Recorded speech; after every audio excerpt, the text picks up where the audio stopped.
TV 9 news కి స్వాగతం. నిజామాబాద్ జిల్లా సిరికొండ మండలంలోని చీమనపల్లి గ్రామంలో సిరికొండ వేములవాడ ఆర్ఎన్బి రోడ్డుకు 2 కోట్ల నిధులతో Nizamabad rural MLA doctor Rekulapalli Bhupath Reddy శుక్రవారం శంకుస్థాపన చేశారు. ఈ సందర్భంగా ఏర్పాటు చేసిన సభలో ఎమ్మెల్యే మాట్లాడారు. చీమనపల్లి గ్రామ అభివృద్ధికి ఇప్పటివరకు రూపాయలు 5 కోట్ల నిధులు కేటాయించామని తెలిపారు.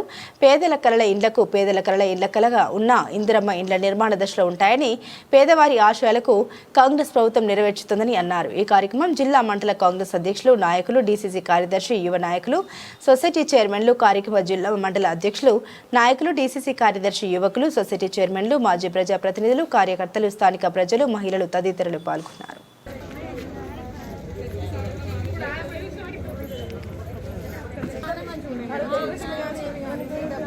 ఈ ప్రాంతం బాగా వెనుకబడింది.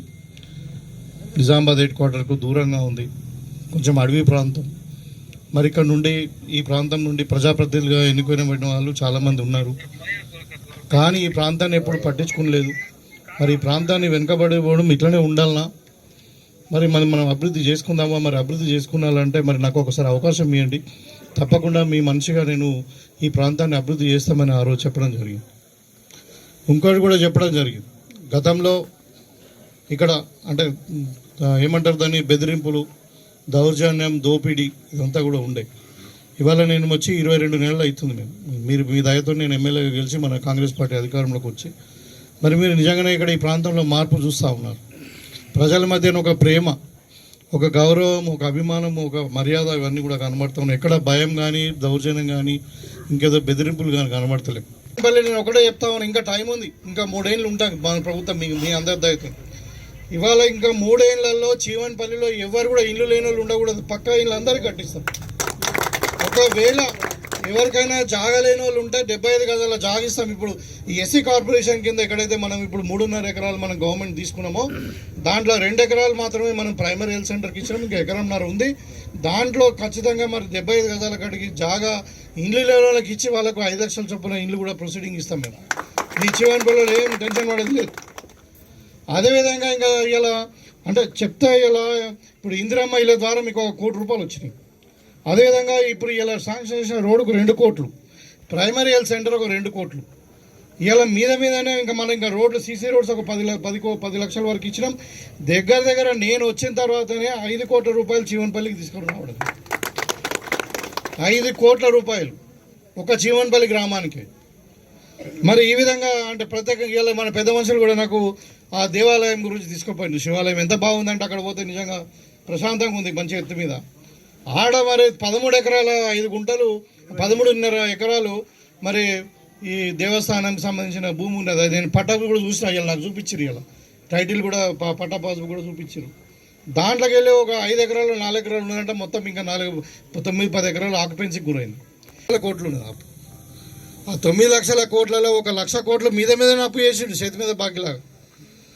అదేంటంటే బకాయిలు పెట్టిపోయాడు కాంట్రాక్టర్లకు ఒక 60,000 కోట్లు. మరి ఇట్లా చదువుకునే పిల్లలకు ఫీజులు కొన్ని, ఆరోగ్యశ్రీ కొన్ని, ఇట్లా మన ఉద్యోగులకు రిటైర్ అయిన ఉద్యోగులకు ఇచ్చేటి కొన్ని, అట్లా 1 లక్ష కోట్లు పైన అప్పు చేసిపోయాడు. ఇంకొక 4 లక్షల కోట్లు ఏమో ఏం చేసిందంటే బ్యాంకు పరిమితం లేకుండా, అంటే FRBM అని ఉంటుంది, ఒక సెంట్రల్ గవర్నమెంట్ యాక్ట్ ఉంటుంది. RBI reserve bank of India permission తీసుకొని మనం లోన్ తీసుకోవచ్చు. ఆ లోన్ ఏంటంటే ప్రభుత్వానికి 6%, 5% ఇంట్రెస్ట్లో, తక్కువ రేటు ఇంట్రెస్ట్లో ఇస్తారు. అది కాకుండా 4 లక్షల కోట్లు పైకి తెచ్చి బయటకు వెళ్ళి మనం వడ్డీకి ఇస్తాం కదా మితికి, వడ్డీదారులు వాళ్ళ దగ్గర అట్లా 12%, 13% లోన్ తెచ్చి ఇలా తీరా 2 సంవత్సరాలు అవుతుంది, ఇంకా అప్పు తీరతలేదు. మనం మితి కట్టుకుంటే సరిపోతుంది.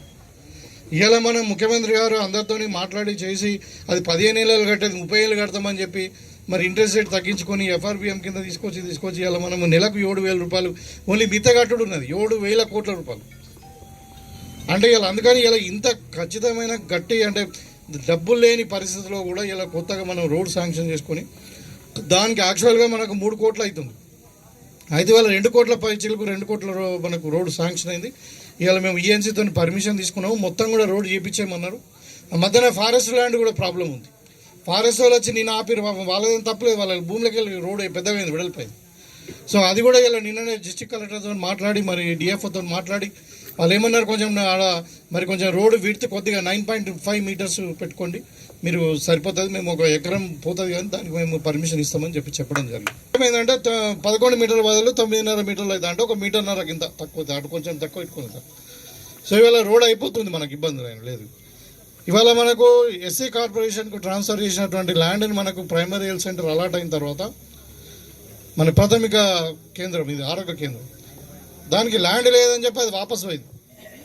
మళ్ళా మేము కొట్లాడి నేను ఎమ్మెల్యే అయిన తర్వాత మరి రోడ్డుకు కావాలని మన ఊరోళ్ళు అంటే పెద్ద మనుషులు ఉంటారు. ఇప్పుడు ఎవరు ప్రైమరీ హెల్త్ సెంటర్కి పోయేటోళ్ళు ఎవరు ఉంటారు? ఊళ్ళో పెద్ద మనుషులు, బీపీ వచ్చిన వాళ్ళు, షుగర్ వచ్చిన వాళ్ళు, కాళ్ళ నొప్పులు ఉన్న వాళ్ళు, మరి అలా ఎన్నో దూరం కడితే పోరు అని చెప్పి రోడ్డుకు ఉండాలని చెప్పి అది ఎస్సీ కార్పొరేషన్కు ట్రాన్స్ఫర్ చేసిన ల్యాండ్ను మళ్ళీ సీఎం లెవెల్